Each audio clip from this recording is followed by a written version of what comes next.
ಈ ಉಂಡಿನಲ್ಲಿ ಸ್ವಲ್ಪ ವಿಶೇಷತೆ ಇದೆ. ಯಾಕೆ ಅಂತ ಹೇಳಿದರೆ ಇದು ಬಾಯಲ್ಲಿಟ್ಟರೆ ಕರಗುತ್ತೆ, ಸಾಫ್ಟ್ ಆಗಿರುತ್ತೆ, ಟೇಸ್ಟಿ ಆಗಿರುತ್ತೆ, ಜೊತೆಗೆ ಬಾಯಲ್ಲಿ ಒಂದು ಕ್ರಂಚ್ ಬರುತ್ತೆ. ಆ ಕ್ರಂಚ್ ಬರೋದೇ ಈ ಉಂಡಿನಲ್ಲಿರೋ ವಿಶೇಷತೆ. ಪ್ರತಿ ವರ್ಷ ಮಾಡೋ ಉಂಡಿಗಿಂತ ಇದು ಸ್ವಲ್ಪ ಸ್ಪೆಷಲ್ ಆಗಿರುತ್ತೆ. ಈ ವರ್ಷ ಇದನ್ನು ಮಾಡ್ಕೊಂಡು ನೋಡ್ಕೊಳ್ಳಿ. ಇದಕ್ಕೆ ನಾವು 3 ಬಟ್ಲು ಬೇಸನ್ ತೊಗೊಂಡಿದ್ದೀವಿ. 1 ಬಟ್ಲು ರವೆ, ಉಂಡಿ ರವೆ, ಅದನ್ನು ನೀವು ಮಿಕ್ಸರ್ ಹಾಕ್ಕೊಂಡು ಇನ್ನೂ ಸ್ವಲ್ಪ ಸಣ್ಣ ಮಾಡಿಕೊಂಡು ಎತ್ತಿಟ್ಕೊಳ್ಳಿ. 3 ಬಟ್ಲು ಬೇಸನ್ನನ್ನು ನಾವು ಜಡಿ ಹಿಡ್ಕೊಂಡು ಎತ್ತಿಟ್ಕೊಳ್ಳೋಣ.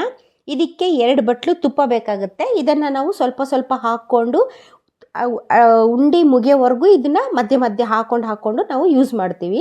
ಒಂದು ಬಾಣಲೆ ಇಟ್ಕೊಳ್ಳೋಣ. ಅದಕ್ಕೆ ಒಂದು 4 ಸ್ಪೂನ್ ತುಪ್ಪ ಹಾಕ್ಕೊಂಡು ಈಗ ನಾವು ಗೋಡಂಬಿನ ಹುರ್ಕೊಂಡು ಎತ್ತಿಟ್ಕೊಂಬಿಡೋಣ.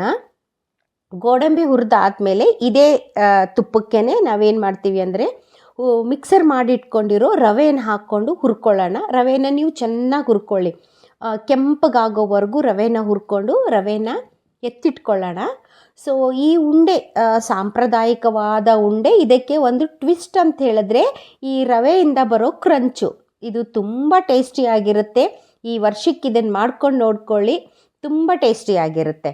ಸೊ ಈ ರವೆಯನ್ನು ಹುರ್ಕೊಂಡು ನಾವು ಎತ್ತಿಟ್ಕೊಳ್ಳೋಣ. ಅದೇ ಬಾಣಲಿಗೆ ನಾವು ಇನ್ನೊಂದು ಸ್ವಲ್ಪ ತುಪ್ಪ ಹಾಕ್ಕೊಂಡು ಇವಾಗ ಜರಡಿ ಮಾಡಿಟ್ಕೊಂಡಿರುವಂಥ ಬೇಸನ್ ಹಾಕ್ಕೊಂಡು ನಾವು ಬೇಸನ್ನನ್ನು ನಿಧಾನಕ್ಕೆ ಹುರಿತಾ ಹೋಗಬೇಕು. ಕೆಳಗಡೆ ಸ್ಟವ್ ಸ್ಲಿಮ್ಮಲ್ಲೇ ಇರಲಿ, ಇಲ್ಲ ಅಂತ ಹೇಳಿದ್ರೆ ಸೀದ್ಕೊಂಬಿಡುತ್ತೆ. ನಿಧಾನಕ್ಕೆ ಹುರ್ಕೋಂತ ಹೋಗ್ರಿ. ಅದೇನಾಗುತ್ತೆ ಅಂತ ಹೇಳಿದ್ರೆ ಮಧ್ಯಕ್ಕೆ ಒಂದು ಸ್ವಲ್ಪ ತುಪ್ಪ ಹಾಕ್ತಾ ಹೋಗಬೇಕು. ಅದನ್ನು ನಿಧಾನಕ್ಕೆ ಹುರಿತಾ ಹೋಗ್ಬೇಕು. ಇವಾಗ ನೋಡ್ರಿ ಇದ್ರ ಕನ್ಸಿಸ್ಟೆನ್ಸಿ, ಇದ್ರ ಕಲರು ಎಲ್ಲ ಹೆಂಗಿದೆ ಅಂತ. ಸೊ ಇದನ್ನು ಹುರಿತಾ ಹೋದಂಗೆಲ್ಲ ಒಂದು 15-20 ನಿಮಿಷ ಬೇಕಾಗುತ್ತೆ. ಇದನ್ನು ಹುರಿತಾ ಹೋದಂಗೆಲ್ಲ ಇದ್ರ ಕನ್ಸಿಸ್ಟೆನ್ಸಿ ಚೇಂಜ್ ಆಗುತ್ತೆ, ಇದ್ರ ಕಲರ್ ಚೇಂಜ್ ಆಗುತ್ತೆ, ಸ್ಟ್ರಕ್ಚರ್ ಚೇಂಜ್ ಆಗ್ತಾ ಬರುತ್ತೆ. ಅಲ್ಲಿವರೆಗೂ ನೀವು ಅದನ್ನು ನಿಧಾನಕ್ಕೆ ಕೈ ಬಿಡ್ದಂಗೆ ಹುರಿತಾನೇ ಹೋಗಬೇಕು. ಸೊ ಅದು ಕನ್ಸಿಸ್ಟೆನ್ಸಿ ಈ ಥರ ಬರೋವರೆಗೂ ನೋಡಿ, ಈ ಸ್ಪೂನಲ್ಲಿ ತೊಗೊಂಡ್ರೆ ಈ ಥರ ಹಿಂಗೆ ಕೆಳಗೆ ಬೀಳುತ್ತೆ. ಈ ಥರ ಬರೋವರೆಗೂ ನಾವು ಇದನ್ನು ಹುರಿತಾ ಹೋಗಬೇಕು. ಜೊತೆಗೆ ಮನೆ ತುಂಬ ಘಮ ವಾಸನೆ ಬರ್ತಾ ಇರುತ್ತೆ.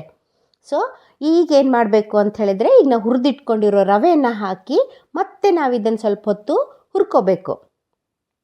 ಹುರ್ಕೊಂಡಾದಮೇಲೆ ನಾವೇನು ಮಾಡಬೇಕು, ಒಂದು 5 ನಿಮಿಷ ಇದೇ ಥರ ಆದಮೇಲೆ ಸ್ಟವ್ ಆಫ್ ಮಾಡಿ, ಅದು ಸ್ಟವ್ ಬಿಸಿ ಇನ್ನೂ ಇರುತ್ತಲ್ವಾ, ಸೊ ಇನ್ನೂ ಒಂದು ಸ್ವಲ್ಪ ಹೊತ್ತು ಕೈ ಆಡಿಸ್ತಾ ಇರಬೇಕು. ಬಿಟ್ಬಿಟ್ರೆ ಕೆಳಗಲ್ದು ಸೀದ್ಕೊಂಡ್ಬಿಡುತ್ತೆ.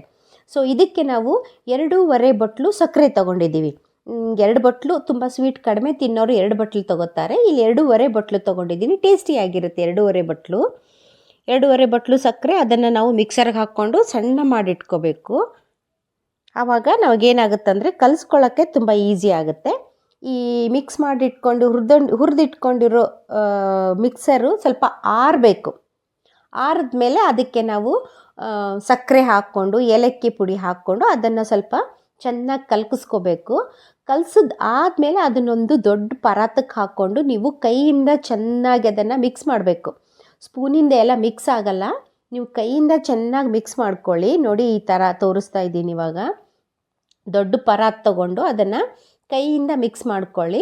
ಅದು ಚೆನ್ನಾಗಿ ಮಿಕ್ಸ್ ಆದಮೇಲೆ ಗೋಡಂಬಿ, ದ್ರಾಕ್ಷಿ, ಬಾದಾಮಿ ನಿಮಗೇನು ಬೇಕೋ ಅದನ್ನು ಹಾಕ್ಕೊಳ್ಳಿ. ನಮ್ಮ ಮನೇಲಿ ನನ್ನ ಮಕ್ಕಳು ಬೇರೆ ಏನೂ ತಿನ್ನಲ್ಲ, ಅದಕ್ಕೆ ನಾನು ಗೋಡಂಬಿ ಮಾತ್ರ ಹಾಕ್ಕೊಂಡಿದ್ದೀನಿ. ಸೊ ಏಲಕ್ಕಿ ಪೌಡ್ರ್ ಕಡಿಮೆ ಅನ್ನಿಸ್ತು, ಸ್ವಲ್ಪ ಏಲಕ್ಕಿ ಪೌಡ್ರ್ ಹಾಕ್ಕೊಂಡಿದ್ದೀನಿ.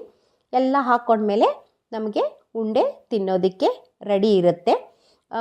ಸೊ ಇದೇ ರೀತಿ ದೀಪಾವಳಿಯ ವಿಶೇಷ ತಿಂಡಿ ತಿನಿಸುಗಳಿಗಾಗಿ ನಮ್ಮ ಚಾನಲನ್ನು ಶೇರ್ ಮಾಡಿ, ಸಬ್ಸ್ಕ್ರೈಬ್ ಮಾಡಿ, ಫಾಲೋ ಮಾಡಿ.